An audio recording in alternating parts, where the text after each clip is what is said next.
কেমন করে ঘুমাও তুমি ফজর করে কাজা,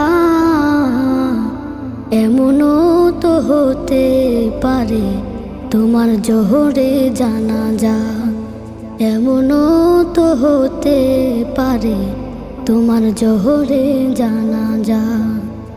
মুসলিম হয় না জন্ম নিলে মুসলমানের ঘরে, কাফের মুমিন তফাৎটা হয় সালাতের উপরে, মুমিন সালাতের উপরে।